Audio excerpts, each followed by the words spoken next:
መጽሐፈ ኢያሱ ምዕራፍ 1 ከቁጥር 1 እስከ 9 አብረን እናነባለን። በአዲስ መደበኛ ትርጉም እንዲህ ይነበባል። በጌታ ስም አነባለሁ። የእግዚአብሔር ባሪያ ሙሴ ከሞተ በኋላ እግዚአብሔር የሙሴን አገልጋይ የነዌን ልጅ ኢያሱን እንዲህ አለው፣ እነሆ ባሪያ ሙሴ ሞቷል። እንግዲህ አሁንም አንተና ይህ ሕዝብ ሁሉ ተነሱ፣ ለእስራኤላውያን ወደ መሰጣቸው ምድር ለመግባት ዮርዳኖስን ወንዝ ተሻገሩ። ለሙሴ በሰጠሁትም ተስፋ መሰረት እግራችሁ የረገጠውን ቦታ ሁሉ እሰጣችኋለሁ። የርስታችሁ ዳርቻ ከምድረ በዳው እስከ ሊባኖስ ከታላቁም ወንዝ ከኤፍራጥስ ተነስቶ የኬጣውያንን ምድር በሙሉ ይዞ በምዕራብ በኩል እስከ ታላቁ ባህር ይደርሳል። በሕይወት በምትኖርበት ዘመን ሁሉ ማንም አይቋቋምህም። ከሙሴ ጋር እንደነበርሁ እንዲሁ ካንተ ጋር እሆናለሁ። ከቶ አልጥልህም፣ አልተውህም። ጽና፣ ለቀደሙት አባቶቻቸው እሰጣቸዋለሁ ብዬ የማልሁላቸውን ምድር እንዲወርሱ ይህን ሕዝብ የምትመራው አንተ ነህና በርታ። አይዞ ብቻ አንተ በርታ። ባሪያዬ ሙሴ የሰጠህን ትእዛዝ ሁሉ በጥንቃቄ ጠብቅ። በምትሄድበትም ሁሉ እንዲሳካልህ ወደ ቀኝም ወደ ግራም አትበል። ይህ የሕግ መጽሐፍ ከአፍህ አይለይ። በውስጡ የተጻፈውንም ሁሉ በጥንቃቄ እንድትፈጽመው ቀንም ሆነ ሌሊት ከሐሳብህ አትለየው። ይህን ካደረግህ ያሰብኸው ይቃናል ይሳካልም። በምትሄድበትም ሁሉ እግዚአብሔር አምላክህ ከአንተ ጋር ነውና አይዞህ በርታ፣ ጽና፣ አትፍራ፣ አትደንግጥ ብዬ አላዘዝሁምን? አሜን። ለጌታ ክብር አምጥተን እንቀመጣለን። አሜን። በደንብ ለእግዚአብሔር ክብር እናጨብጭብ። ሃሌሉያ! ክብር ለኢየሱስ ይሁን። ይሄ ቃል በሕይወታችን ታምርን ያደርጋል። አሜን። ስለዚህ በእምነት እንቀበላለን። አሜን። ስለዚህ የማካፍላችሁ ሐሳብ ከዚህ የተነሳ ነው። ተነስተ ተሻገር የሚል ይሆናል። እስቲ ተነስቼ እሻገራለሁ በሉ። በደንብ ተነስቼ እሻገራለሁ በሉ እስቲ። አሜን። ክብር ለኢየሱስ ይሁን። ጊዜው የሽግግር ወቅት ነው። ጊዜው የለውጥ ወቅት ነው። ይሄ ክፍል አሁን ያነበብነው ክፍል ሙሴ የሞተበት፣ እስራኤል በሐዘን ውስጥ የነበረበት ወቅት ነው እና ሙሴ ለእስራኤል በጣም ትልቅ ቦታ አለው። ሙሴ ዝም ብሎ አገልጋይ ወይም ደግሞ ተራ ሰው አልነበረም። እስራኤላውያን ለሙሴ ያላቸው ስፍራ ከመጀመሪያው እግዚአብሔር ልኮት ከእግዚአብሔር ተልኮን ተቀብሎ እግዚአብሔር ሾሞት በዛ ቁጥቋጦ ውስጥ እግዚአብሔር ተገናኝቶት በምድረ በዳ ወደ ግብፅ እንዲመለስ እና የእግዚአብሔርን ሕዝብ እንዲያስለቅቅ እግዚአብሔር ትእዛዝን ተልኮን ሰጥቶት እግዚአብሔር ከላከው ጊዜ ጀምሮ የእግዚአብሔርን አብሮነት ከሙሴ ጋር አይተዋል። ሙሴ ለእስራኤላውያን ካህን ብቻ ነቢይ ብቻ አልነበረም። 40 ዓመት ሙሉ በክብር ውስጥ የኖረ በእግዚአብሔር ክብር ሀለወት ውስጥ ያገለገለ ነቢይ ነው ሙሴ። የፊቱ ቁርበት እንኳን እስኪያበራ ድረስ፣ ፊታቸውን እስኪሸፍኑ ድረስ፣ ፊቱ መቆም ሰው እስካይችል ድረስ እግዚአብሔር ክብሩን የገለጠበት የእግዚአብሔር ባሪያ ነው ሙሴ።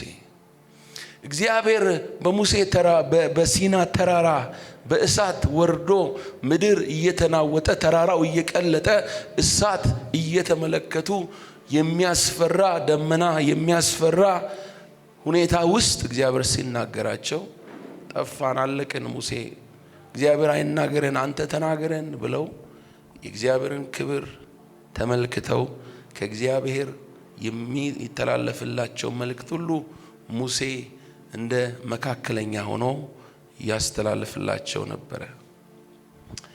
እንግዲህ መጽሐፍ ቅዱስ በመዝሙር 103:7 ላይ እንደሚነግረን ለሙሴ መንገዱን ለእስራኤል ደግሞ አደራረጉን መንገዱን ሂዝ ዌይስ አያውቁም እስራኤላውያን። መንገዱን የሚያውቀው ማን ነው? ሙሴ ነው። ነገር ግን መና ከሰማይ ሲወርድ ያሉ፣ አለት ሲሰነጠቅ ይመለከታሉ።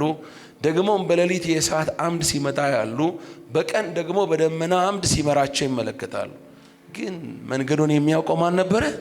ሙሴ ነበረ። እና ሙሴ ለእስራኤላውያን የእግዚአብሔር ክብር የተገለጠበት እውነተኛ ታማኝ መሪ አገልጋይ ነበረ። ይሄም ብቻ አይደለም፣ ሙሴ ባህሪው በጣም የተሰራ ሰው ነበር። መጽሐፍ ቅዱስ ስለ ሙሴ ሲናገር በምድር ላይ ከሚኖሩ ሰዎች ሁሉ ይልቅ ምን ነበር ይላል? እጅግ ትሁት ሰው ነበር ይላል። እጅግ ትሁት ሰው ነበር ይላል። ታስታውሳላችሁ በዘጸአት መጽሐፍ ምዕራፍ ዘውልቁ መጽሐፍ ምዕራፍ 12 ላይ ወንድሙ አሮንና ሙሴ ደግሞ የሙሴ እህት ማርያም በሙሴ ላይ ተነሱ፣ ኢትዮጵያዊቱን ስላገባ ማለት ነው። እና እግዚአብሔር በሱ ብቻ ተናግሯል ወይ ብለው ሲነሱ ሙሴ ኢትዮጵያዊት አግብቷል፣ ኢትዮጵያዊያን ስለሆነን ደስ ይለናል አይደል? ለነሱ ግን ይሄ የጸብ ምክንያት ነበርና በሙሴ ላይ ተነሱ እና እግዚአብሔር እንደዚህ አለ፣ ኑ ፈልጋቸዋለሁ አላቸው። እና አንድ ነገር ተናገረ ስለ ሙሴ። እግዚአብሔር ሲመሰክር ምን አለ? ባሪያዬ ሙሴ በቤቴ ታመነ ነው አላቸው። አሜን። እና ለሌላ ሰው ቃልን በመካከላችሁ ነቢይ ቢኖር በራእይ በህልም በቃል ገልጣለሁ፣ ሙሴን ግን አፍ ለአፍ ነው ማናገረው አላቸው። እና እግዚአብሔር ተናግሯቸው ሲሄድ ማርያም በለምጽ ተመታች። እና ሙሴ እንደማለደላት አሮንም ሙሴን ባክን ማረን እንዳለው ትመለከታላችሁ። እና እግዚአብሔር ምሕረትን ሲያደርግላት ከዛ በኋላ ሙሴን ሰምቶ ትመለከታላችሁ። የሙሴ ምልጃ የሚገርም ነው። መጽሐፍ ቅዱስ እንደሚነግረን እግዚአብሔር ሙሴን በምሳሌ ይጠቅሰዋል። በኤርምያስም ዘመን ታውቃላችሁ፣ ይህንን ሕዝብ ከምታጠፋ እኔን ከሕይወት መጽሐፍ ምን አድርገኝ? ደምስስ፣ ሰርዘኝ ይላል። ስለዚህ ስለ እስራኤላውያን ስለሚያገለግላቸው ሕዝብ ምን ያክል ጥልቅ የሆነ ስሜት ፍቅር እንዳለው ትመለከታላችሁ። እና በኤርምያስ መጽሐፍ ምዕራፍ 15 ላይ እግዚአብሔር ለኤርምያስ ምን ይለዋል? ሙሴና ሳሙኤል እንኳን ቢቆሙ ይህን ሕዝብ አልምረውም ይለዋል። ስለዚህ እግዚአብሔር በምሳሌነት የጠቀሰው ሰው ነው ሙሴ። አንዳንዶች የመጽሐፍ ቅዱስ አጥኚዎች ወደ 42 እና አንዳንዶቹ ደግሞ ወደ 56 በላይ የሚደርሱ ታላላቅ ተአምራት በሙሴ እጅ እንደተደረገ ይናገራሉ። እና እነዚህን ሁሉ ተአምራት ተመልክተዋል እስራኤላውያን። ቀይ ባህርን እንደ ግድግዳ ቆሞ ከመሻገር ጀምሮ ማለት ነው። ስለዚህ የዚህ ሰው መሞት የፈጠረባቸው ድንጋጤ በጣም ከፍተኛ ነው። እጅግ በጣም ሾክ አድርገዋል፣ ደንግጠዋል። ሙሴን ነው የሚያውቁት በግብጽ ከግብጽ ያወጣን ሙሴ ብለዋል። አሁን ግን ምን ብለዋል? ሙሴ ሞተዋል። በዚህ ሁኔታ ውስጥ እያሉ ነው እንግዲህ እግዚአብሔር አምላክ ለኢያሱ የሚናገረው። እስራኤል ሁሉ ሾክ ዳርጓል፣ ፈርቷል፣ ደንግጧል። በሙሴ ሞት እጅግ በጣም ተደናግጧል። እና እግዚአብሔር አምላክ ወደ ኢያሱ መጥቶ ምን አለው? የመጀመሪያውን በ5 ከፍለን እንመለከተዋለን። ቶሎ ቶሎ ብዬ እናገራለሁ። የመጀመሪያው ቁጥር 1 እስከ ቁጥር 2 ያለውን የእግዚአብሔር ዓላማ ይቀጥላል፣ የእግዚአብሔር ተልእኮ ይቀጥላል የሚለውን ሐሳብ እንመለከታለን። እግዚአብሔር ለኢያሱ ምን አለው? ባሪያዬ ሙሴ ምን አለ? አይሰማም። እስቲ ሞተ በሉ። ሞተ አለው። ባሪያዬ ሙሴ ምን አለ? ሞቷል። እንግዲህ ታውቃላችሁ ሙሴ ከተገለጠበት ክብር የተነሳ ከሞተ በኋላ እንኳን ሰይጣን ስጋውን እንደተመኘ መጽሐፍ ቅዱስ ይነግረናል። እና ምን አለው ሚካኤል? እግዚአብሔር ይገስጽህ አለው አይደለም? የሙሴን ስጋ እንደተመኘ በ120 ዓመቱ አይኑ አልደከመም፣ ጉልበቱ አልደነገዘም ይላል። ስለዚህ በ120 ዓመቱ ያንግ ነበረ ሙሴ። ከተገለጠበት ክብር የተነሳ ካለበት ቅባት የተነሳ ከፊቱ የሚቆም ቀይ ባህር ተራራ የለም። ምንም አይነት ሁኔታ ከፊቱ አይቆምም። የእግዚአብሔር ቅባትና አብሮነት ነበረ። ስለዚህ ሙሴ የተለየ ክብር የተገለጠበት ሰው ነው። አሁን ግን ምን ይለዋል? ሞተዋል ይለዋል። ባሪያዬ ሙሴ ምን ብለዋል? ሞተዋል። ባሪያዬ ሙሴ ሞቷል። ምዕራፍ 31 ላይ እግዚአብሔር ምን ይለዋል? ቁጥር 14 ላይ እግዚአብሔር ሙሴን የምትሞትበት ቀን እነሆ ቀረበ፣ ኢያሱን ጠርተህ እርሱን አዘው ዘንድ በመገናኛው ድንኳን ውስጥ ከእርሱ ጋር ቁም አለው ይላል። የምትሞትበት ጊዜ ምን አለ? ደረሰ። የምትሞትበት ቀን ቀረበ። አሁን ለማን አስተላልፍ ነው ተልኮውን? ለኢያሱ አስተላልፍ። እግዚአብሔር የሚቆም ተልኮ የለውም፣ የሚቆም አጀንዳ የለውም፣ ለትውልድ የሚተላለፍ እንጂ። አሜን። ክብር ለኢየሱስ ይሁን። ስለዚህ እግዚአብሔር አምላክ በሙሴ የጀመረውን ተልኮና ስራ እንደገና በኢያሱ ለመጀመር ሲመጣ እንመለከታለን። ክብር ለጌታ ይሁን። ልክ ሯጮች ዱላ እንደሚቀባበሉ አይነት ማለት ነው። እና ዱላው ከሩጫው ይልቅ አስፈላጊ ነው። የሰማችሁ ነው? ዱላው ከሩጫው ይልቅ ምንድነው? አስፈላጊ ነው። ተልኮ ከሩጫው ይልቅ አስፈላጊ ነው። ስለዚህ ተልኮውን እንዲይዝ እንዳይጥል ያንን ተልኮ ይዞ እንዲቀጥል ነው የሚነግረው። ክብር ለኢየሱስ ይሁን። አሜን።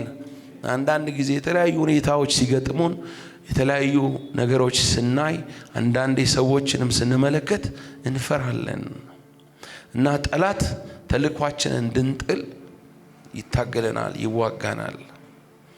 እስቲ ተልኮዬን አልጥልም በሉ። ተልኮዬን የተቀበልኩት፣ ጥሪዬን የተቀበልኩት ከእግዚአብሔር ነው። አሜን። ከሰው አይደለም ጥሪያችን፣ ከሰው አይደለም ተልኳችን። እስቲ ከእግዚአብሔር ነው በሉ።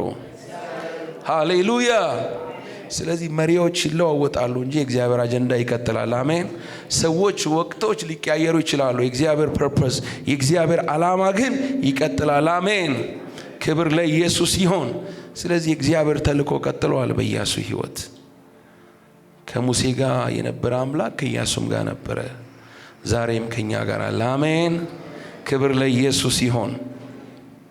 የእግዚአብሔር ኪዳን፣ የእግዚአብሔር የተስፋ ቃል፣ የእግዚአብሔር ተልኮ፣ የእግዚአብሔር እቅድ፣ የእግዚአብሔር ዓላማ በክርስቶስ ኢየሱስ ደግሞ አግኝቶናል። አሜን። ሃሌሉያ። ስለዚህ እግዚአብሔርን ተልኮ ወደፊት ይዘን እንራመዳለን። አሜን። እስቲ ይቀጥላለሁ በሉ። እስቲ ይሻገራለሁ በሉ። ክብር ለኢየሱስ ይሁን። ውጊያ አለ፣ ሰልፍ አለ። 31 ነገስታት ከፊት ለፊቱ አሉ። ዮርዳኖስ ከፊት ለፊቱ አለ። የሰለጠነ ወታደር፣ የታጠቀ ጦር ነው የሚጠብቀው። ነገር ግን ትሻገራለህ። አሜን። ነገር ግን አልፈህ ትሄዳለህ። አሜን። ነገር ግን ትወርሳለህ። አሜን። ክርስቶስን ማዕከል ያደረገ ህይወትና ጥሪ አገልግሎት ጠላት ሊቋቋመው ሊያስቆመው አይችልም። የተለያዩ ወቅቶች፣ ዘመናቶች ሊለዋወጡ ይችላሉ። ነገር ግን እግዚአብሔር ያስቀጥለዋል። አሜን። እግዚአብሔር ከኛ ጋር አለ። በአዲስ ኪዳን ኢንፋክት እግዚአብሔር ከኛ ጋር አለ ሳይሆን እግዚአብሔር በእኛ ውስጥ አለ። እስቲ እግዚአብሔር በእኔ ውስጥ አለ በሉ። ድገሙና እግዚአብሔር በእኔ ውስጥ አለ በሉ እስቲ። አሜን። እግዚአብሔር አይኖቻችንን ይክፈት። አሜን። ማንም አይቋቋምህም አለው። ለምን? እኔ ካንተ ጋር ነኝ። ተልኮ ይቀጥላል። እስቲ ተልኮ ይቀጥላል በሉ። ሙሴ ኃያል ነበረ። ሙሴ ትላንትናን የሚወክል ነው። ሙሴ ብርቱ መሪ ነው፣ ነገር ግን ያለፈ ነው። እግዚአብሔር በትላንትናው አሰራርና ክብር ብቻ ሳይሆን አዲስ ክብርና አሰራርም አለው። አሜን። አንዳንዴ የምናነባቸው ታሪኮች፣ መነቃቃቶች፣ ሪቫይቫልስ በጣም ደስ ይላሉ። ስለነሱ እግዚአብሔር እናመሰግናለን። ግን እግዚአብሔር የትላንትና አምላክ ብቻ አይደለም። ለዛሬም ተስፋ ይደረጋል። ዛሬም እንራበዋለን፣ ዛሬም እንጠማዋለን። የእግዚአብሔርን ክብር እናያለን። ክብር ለኢየሱስ ይሁን። ስለዚህ እግዚአብሔር ዛሬም እሳት አለው። አሜን። ሐዋርያው ጳውሎስ ምን አለ? በኋላ ያለውን እየረሳው በፊት ያለውን ለመያዝ። አሜን። ስለዚህ ትላንትን መርሳት አስፈላጊ ነው። ወደፊት ለመራመድ ትላንትሽን፣ የትላንትና ስኬት የሚሆን ውድቀት፣ የትላንትና መከናወንም ሆነ ቁስለት ትላንትናን መርሳት አስፈላጊ ነው። ዛሬን ለመሻገር ከፊት ያለውን ለመያዝ ወደፊት እጥራለሁ፣ ስትሬን አደርጋለሁ። አይ ስትሬን ፎርዋርድ። ሃሌሉያ። ወደፊት ይሄዳለሁ። አላለቀም፣ አላበቃም። ጠላት ነው አለቀ ያለው፣ ጠላት ነው አበቃ ያለው፣ ጠላት ነው አይሆንም ያለው። እግዚአብሔር ግን ትቀጥላለህ ነው ያለው። አሜን። አያስቆሙም አለው። ማንም አይቋቋምህም። ሃሌሉያ፣ ክብር ለኢየሱስ ይሁን። ስለዚህ ጳውሎስ ምንድነው ያለው? አንድ ሲንግል የሆነ ሐሳብ ነው ያለኝ፣ ነጠላ የሆነ ትኩረት ነው ያለኝ፣ ሲንግል ማይንድድ የሆነ ፎከስ ነው ያለኝ አለ። እሱ ምንድነው አለ? ጌታዬ ላይ ነው፣ ኢየሱስ ላይ ነው።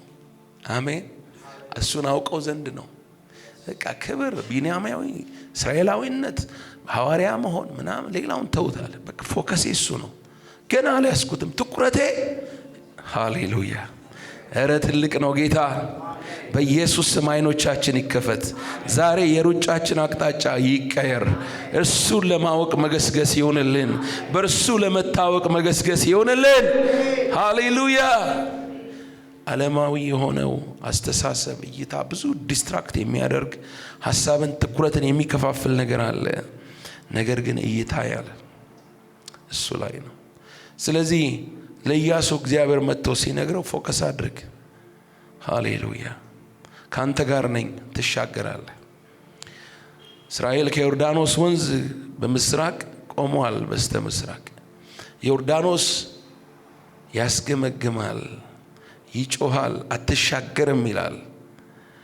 ዛሬ የትኛውም ፍርሃት ቢሆን የፍርሃት ዮርዳኖስ፣ የእጥረት ዮርዳኖስ፣ የበሽታ ዮርዳኖስ፣ የመዘግየት ዮርዳኖስ፣ የአገልግሎት ጥሪ ዮርዳኖስ፣ የስኬት ዮርዳኖስ፣ የትኛውም ተራራ በጌታ በኢየሱስ ስም አያስቆምህም፣ አያስቆመኝም፣ አያስቆመንም። ኢየሱስ ጌታ ነው።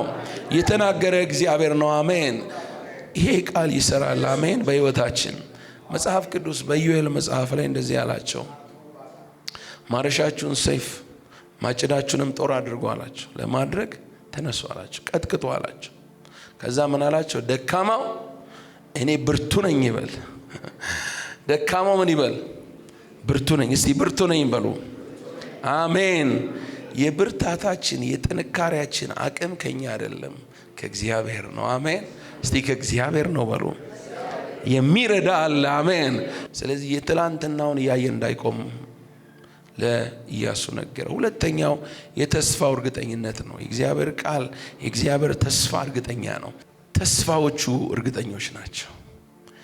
ለአባቶቻችሁ የነገርኩትን የተስፋ ቃል ፈጽማለሁ አለው። ይፈጸማል አለው። ቁጥር 3 እስከ 5 ድረስ ስትመለከቱ ቁጥር 4 ላይ ቁጥር 3 ልጀምር። ለሙሴ እንደነገርኩት የእግራችሁ ጫማ የሚረግጠውን ቦታ ሁሉ ለእናንተ ሰጥቻለሁ። አሜን። ሰጥቻለሁ። እስቲ ርስት አለኝ በሉ። በእግዚአብሔር መንግሥት ርስታለን። አሜን። በክርስቶስ ኢየሱስ የሰማይ ዜጎች ተደርገናል። አሜን። እስቲ ርስት አለኝ በሉ። አይቹ በብሉይ ኪዳን ሞር ከምድር ጋር የተያዘ ነው፣ ምሳሌ ነው። በአዲስ ኪዳን ግን አዲሲቱ ኢየሩሳሌም አለች። አሜን። ሃሌሉያ። በሰማይ ሀገር አለን። አሜን። ሀገራችን ቤት ነው። ዜግነታችን የምንድን ነው? የሰማይ ነው። ይሄ ምድር ያልፋል፣ ይቀልጣል። ነገር ግን የማያልፍ መንግስት እየመጣ ነው። አሜን። ስለዚህ ርስታችን በዛ ነው፣ ትኩረታችን ወደዛ ነው መሆን ያለበት። እና ምን አለ እግዚአብሔር? ምን አለው ለኢያሱ? ታስወርሳለህ፣ ታስወርሳለህ፣ ትወርሳለህ። የገባውት ቃል ምን ይላል? ይፈጸማል። ክብር ለኢየሱስ ይሁን። በእኔ ተማመን አለው። በአዲስ ኪዳን ጌታ ኢየሱስ እኔ እስከ ዓለም ፍጻሜ ድረስ ከማጋነኛ አለ ከእናንተ ጋር ምን አድርጉ? ሂዱ። ሂዱ ያለው ጌታ ማን ነው? ኢየሱስ ነው። አሜን። ብርቱ ጌታ ነው። አሜን። ሞትን ድል የነሳ ነው። አሜን። መስቀል ያላስቀረው ነው። አሜን። ሞት ያላሸነፈው ነው። ሲኦል ያላዘው ነው። ሰይጣን ያላሸነፈው ነው። አሜን። የጨለማን ስልጣን ሁሉ ድል ያደረገ ነው። አሜን። ይሄ ጌታ ሂዱ ብሎናል። ስልጣን የኔ ነው፣ ሂዱ። ተሻገር ያለው ማን ነው? እግዚአብሔር ነው። ስለዚህ ምስክሮቹ በመሆን እንሄዳለን። አሜን። ምስክሮቹ በመሆን እንሄዳለን። ስራውን እየሰራን እንሄዳለን። መቼም አማኝ ሁሉ ይሄ ተልእኮ ይመለከተዋል። ነጋዴ ብትሆን፣ ሐኪም ብትሆኚ፣ አስተማሪ ብትሆን፣ ጠበቃ ብትሆኚ ለምድራዊ ጥሪ ብቻ አይደለም፣ ምድራዊ በዚህ ውስጥ ጨውና ብርሃን ሆነን ኢየሱስን እንድንገልጥበት የተሰማራንበት የሥራ መስክ ነው እንጂ ፊልዳችን ነው እንጂ ወንጌል ተልኳችን ነው። አሜን። እስቲ ተልኮዬ ነው በሉ። አሜን። ሐኪም ብትሆን፣ ባለስልጣን ብትሆን፣ ተማሪ ብትሆን ባለህበት ስፍራ ኢየሱስን የማሳየት ተልኮ አለብህ። አሜን። ኢየሱስ በአንተ መታየት ይፈልጋል። ለዚህ ነው በዚህ ምድር ላይ ያለ ነው። እስቲ እሄዳለሁ በሉ። ብርሃኑን አበራለሁ በሉ እስቲ። አሜን። እስቲ ሻገራለሁ በሉ ጩና። ኢየሱስ ያድናል። አሜን። በተሰበረ መርከብ ላይ ነው አይደለም የደረሱት። ለምን? እግዚአብሔር ስለተናገረ። በቄሳር ፊት ገና ትቆማለህ ስላለው ማዕበሉ አውራቂስ ምናምን አልያዘውም። ኢየሱስ ጌታ ነው። አሜን። እግዚአብሔር የተናገረው ይሆናል። የእግዚአብሔር የተስፋ ቃል ጽኑ ነው። አሜን። እግዚአብሔር በህይወትሽ ምን ብሎሃል? ምን ብሎሻል? ምን ብሎሃል? በህይወትህ እግዚአብሔር ያለው ይሆናል። ሶስተኛ እግዚአብሔር የሚሰጠው ትእዛዝ ነው። ቁጥር 6-7 9 ላይ ታገኙታላችሁ። እግዚአብሔር ምን ይለዋል? ለአባቶቻችሁ እሰጣቸዋለሁ ብዬ ማሉላቸው ምድር ለዚህ ሕዝብ ታስወርሳለህና ጽና፣ አይዞህ ይለዋል። ሲጸናለው በሎ። አሜን። እጅግ በርታ ይለዋል። ቁጥር 7 ላይ ጽና፣ እጅግ በርታ። ጽና፣ እጅግ ምን በል? በርታ። ቁጥር 9 ላይ እንደዚሁ አምላክ እግዚአብሔር ካንተ ጋር ነውና ጽና፣ አይዞ፣ በርታ፣ አትደንግጥ ይለዋል። አትደንግጥ ብዬ አላዘዝኩም? ምን 3 ጊዜ እግዚአብሔር እየደጋገመ ጽና፣ አይዞ፣ ጽና፣ አይዞ። ትእዛዝ ነው። ጽና፣ አይዞ። እስቲ ጸናለሁ በሉ። እበረታለሁ በሉ። እስቲ ጠነከራለሁ በሉ። እስቲ አሜን። ክብር ለኢየሱስ ይሁን። ጽና ይለዋል። ውጊያ ሰልፍ ስለሌለ አይደለም። ፍርሃት የሚያስፈራራ ነገር ስለሌለ አይደለም። ደግሞ ራሱ የሚያስታምን አቅም ጉልበት ስላለው አይደለም። በጣም ብርቶች የናቃውያን 3 ሜትር 4 ሜትር የሚሆኑ ሰዎች ናቸው ከፊት ለፊቱ ያሉት። ጂያንትስ አሉ። በዛ ዘመን የነበሩ በጣም የሚያስፈሩ ሰዎች፣ ተዋጊዎች፣ ጦረኞች አሉ። ጎልያዶች አሉ። 30 ነገስታት፣ የተመሸጉ ከተሞች አሉ። እነዚህን ግን ኢያሱ በራሱ ጥንካሬ ሳይሆን እግዚአብሔር እኔ ከማጋ ነኝ? ካንተ ጋር ነኝ። አሜን። እኔ ስለማን እዋጋለሁ? እኔ ምን አረጋለሁ? አሻግርሃለሁ ይለዋል። አሜን።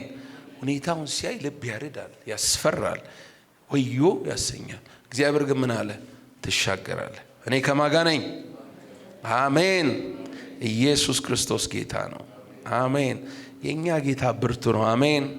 በጌቴሰማኒ ያንን ጦር ድል አድርጎ ያለፈ፣ ሃሌሉያ፣ ሞትን ያሸነፈ፣ የእግዚአብሔርን ቁጣ የከለከለ፣ በመስቀል ላይ ስለኔና ስለናንተ የመጨረሻውን ጽዋ፣ የመጨረሻውን የእግዚአብሔርን ሐሳብ፣ የተስፋ ቃሎች በሙሉ ፈጽሞ በክብር ሞትን ድል ነስቶ በአባቱ ቀኝ ያለ ነው። አሜን።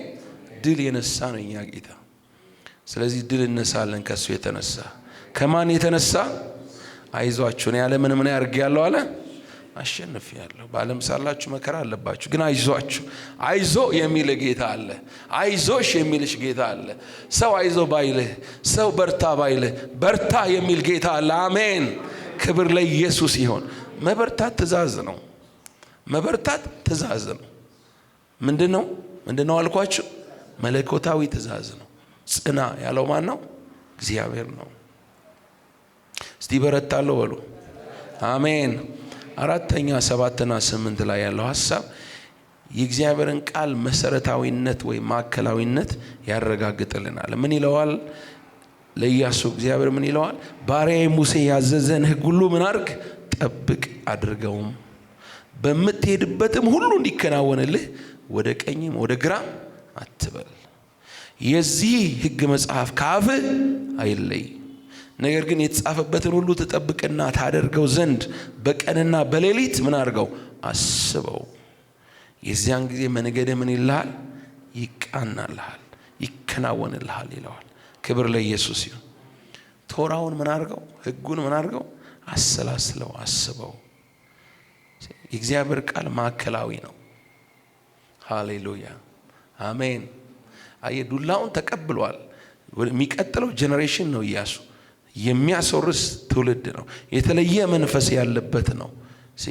ኮንከረር ነው፣ ድል ነሺ ነው። ግን ምን አድርግ ይለዋል? ቃሉ ምን አድርግ? ጠብቅ። የፈለገ ኃያል የሆነ ባቡር፣ ብርቱ የሆነ ባቡር፣ የፈለገ የፈረስ ኃይል ያለው ባቡር፣ ጉልበት ያለው ባቡር ብትገነቡ ከሀዲዱ ከወጣ ኃይሉ ለጥፋት ነው አይደለም የሚሆነው? አይደለም ወይ? ሀዲዱን እስከ ጠበቀ ጊዜ ድረስ ነው በፍጥነት የምትፈልጉበት ስፍራ ላይ ያደርሳችሁ ይችላል። ስለዚህ የእግዚአብሔርም ኃይል ከእግዚአብሔር ቃል ጋር የተጣበቀ ነው፣ የተመጣጠነ ወይም ደግሞ አብሮ የሚሄድ ነው። መጣመር አለበት ከቃሉ ከኃይሉ ከቃሉ ጋር። አሜን። ስለዚህ በቃሉ ውስጥ ነው ሰክሰስ ያለው ይለዋል። አሜን። ሰክሰስፉል የምትሆነው በቃሉ ውስጥ ነው። ስለዚህ ከቃሉ ወደ ግራም ወደ ቀኝም አትበል፣ በቃሉ ላይ አተኩር። አመራርህ እንደ ቃሉ ይሆን፣ ምልልስህ እንደ ቃሉ ይሆን። ይህን ቃል ማሰብ ብቻ ሳይሆን ምን አድርግ ይለዋል? ከአፍህ አይለይ። ከአፍህ ምን አይበል? አይለይ። ቃሉን ተናገረው፣ ተቀበለው፣ አስበው፣ አሰላስለው፣ ተናገረው። በአዲስ ኪዳን በመንፈስ ቅዱስ አማካይነት እግዚአብሔር ቃሉን በልባችን አስቀምጠዋል። የጌታ መንፈስ ያሳስበናል የክርስቶስን ቃል። ነገር ግን ጊዜ መስጠት አለብን የእግዚአብሔርን ቃል ለማጥናት። ከዚህ ቃል ከወጣ ሰክሰስፉል አንሆንም። ህይወታችን በቃሉ መሰረት መሆናል። አገልግሎታችን እንደ ቃሉ፣ አስተሳሰባችን እንደ ቃሉ፣ ምልልሳችን እንደ ቃሉ፣ እይታችን እንደ ቃሉ፣ ንግግራችን እንደ ቃሉ። አሜን። ስለዚህ መሰረታዊ ነው የእግዚአብሔር ቃል። ይህንን ይነግረዋል። አምስተኛ እና የመጨረሻው ጉዳይ፣ የመጨረሻው የድፍረት ምክንያት ይነግረዋል። ቁጥር 9 ላይ በምትሄድበት ሁሉ አምላክ እግዚአብሔር ከማጋ ነው? ከአንተ ጋር ነው። ደስ አይልም? በምትሄድበት ሁሉ እግዚአብሔር ከአንተ ጋር ነውና ጽና፣ አይዞ። አሜን። አያችሁ፣ ኪዳኑን እግዚአብሔር ሰጠው። ኪዳኑ የተስፋውን ቃል ሊፈጽም እግዚአብሔር መጣ። አብሮነቱን መገኘቱን ከኢያሱ ጋር እግዚአብሔር አደረገ። ሁለት ነገር ግን ከኢያሱ ጠየቀው። አንደኛው ታዛዥነት ነው፣ ሁለተኛው ድፍረት ነው። እስቲ ድፍረት በሎ። ዕብራውያን 10:35 ላይ እንግዲህ ታላቅ ብድራት ያለውን ድፍረታችሁን አትጣሉ ይላል። የእግዚአብሔርን ፈቃድ አድርጋችሁ የተሰጣችሁን ተስፋ ቃል እንድታገኙ መጽናት ያስፈልጋችኋል። ታላቅ ብድራት ያለውን ድፍረታችሁ ምን አታርጉ? አትጣሉ፣ አትጣሉ። ደፋር ሁን ይለዋል። ደፋር ሁን ይለዋል። መድፈር በእግዚአብሔር ቃል እንደ እግዚአብሔር ሐሳብ በሆነው ነገር ደፋር መሆን፣ ጠንካራ መሆን። ሙሴ ጠንካራ መሪ ነበረ። ጠንካራ መሪ ነበረ። ሐዋርያት ሥራ ምዕራፍ 7 ላይ ስለ ሙሴ ሲናገር በቃልም በተግባርም ይለዋል ብርቱ ነበር። ሃሌሉያ። ለእግዚአብሔር ነገር የጨከነ ነበር። ዕብራውያን ላይ ሲመሰክርለት ምንድነው ያለው? መጽሐፍ ቅዱሳት መጽሐፍ ስለ ሙሴ ሲናገር ምንድነው የሚለው? በፈርዖን ቤት ካለ ቤተ መንግስት ካለ ምቾትና ምግብ ድሎት ይልቅ ከእግዚአብሔር ሕዝብ ጋር ስለ ክርስቶስ መከራን መቀበል መነቀፍን መረጠ ይላል። he was a man of character። ለእግዚአብሔር ነገር የጨከነ ነበር። ዘመኑን ሁሉ ለእግዚአብሔር ነው የኖረው። በኢየሱስ ክርስቶስ ስም እንዲሆንልን አሜን፣ አሜን። በከፍታ ጀምሮ በከፍታ የጨረሰ ሰው ነበር። ጥሪው በተራራ ሲሞትም ወደ ተራራ። ሃሌሉያ። በተራራ ጀምሮ በተራራ የጨረሰ፣ በከፍታ ጀምሮ በከፍታ የጨረሰ። በጌታ በኢየሱስ ስም ይሄ ይሁንልን። እግዚአብሔር ፍጻሜያችንን በከፍታ ያርገው። በኢየሱስ ስም በከፍታ ያርገው። አሜን አትልም ወይ? አሜን። ክብር ለኢየሱስ ይሁን። ስለዚህ ኢያሱ ራሱን ሲያይ፣ ህዝቡን ሲያይ በቂ አይደለም። ከፊቱ ያለውን ተግዳሮት ፈተና ለመጋፈጥ የሚያስችል ነገር የለውም። ዮርዳኖስ ከፊቱ ቆመዋል። ቅድም እንዳልኩት የማያውቃቸው ብዙ ነገሮች አሉ። አስፈሪ የሆነ ኃላፊነት ነው።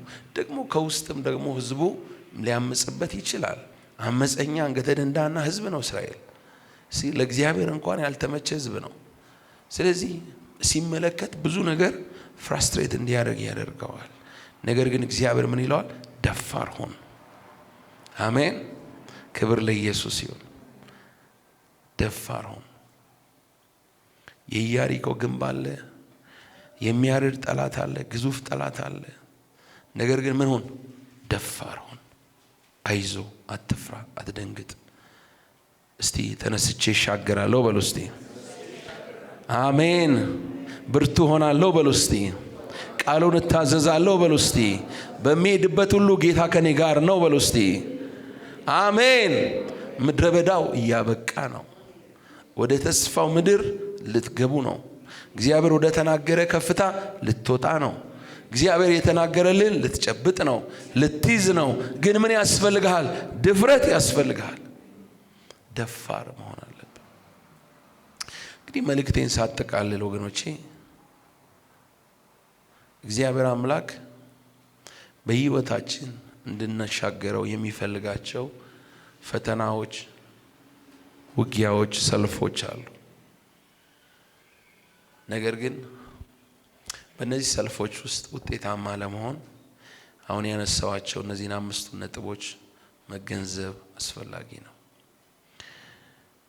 የእግዚአብሔር ቃል እንደሚነግረን በትላንትናው ትዝታ፣ በትላንትናው አስተሳሰብ፣ በትላንትናው ምልልስ ብቻ መኖር አንችልም። ትላንትና ላይ ተጣብቀን፣ ትላንትና ላይ ተሰክተን ወደፊት መገስገስ ወይም ደግሞ ወደፊት መራመድ አንችልም። ስለዚህ ይህንን እውነት መረዳት አለብን። የእግዚአብሔር ዓላማ በእኛ ይቀጥላል። የእግዚአብሔር ተልእኮ በእኛ የሚቀጥል ነው። በእኛም እንኳን አያቆምም። ጌታ ከመጣ በልጆቻችንም ይቀጥላል። አሜን። ስለዚህ የሚቀጥል ዓላማ ነው፣ የማይቆም አጀንዳ ነው የያዝነው። አሜን። ክብር ለኢየሱስ ይሁን። ስለዚህ ይህንን የተስፋ ቃል፣ ይህንን ዓላማ፣ የእግዚአብሔርን ተልእኮ፣ የወንጌልን ጥሪ ይዘን ለመጓዝ መነሳት አለብን። ሁለተኛ፣ ቅድም እንዳልኩት ተስፋዎቹ እርግጠኛ እንደሆኑ ማወቅ አለብን። የጌታ ቃል አይወድቅም። የተስፋ ቃሉ አይወድቅም። አልጥልህም ያለ እግዚአብሔር አይጥልህም። አልተውም ያለ እግዚአብሔር አይተውህም። እግዚአብሔር የሰጠ የተስፋ ቃል ይፈጸማል።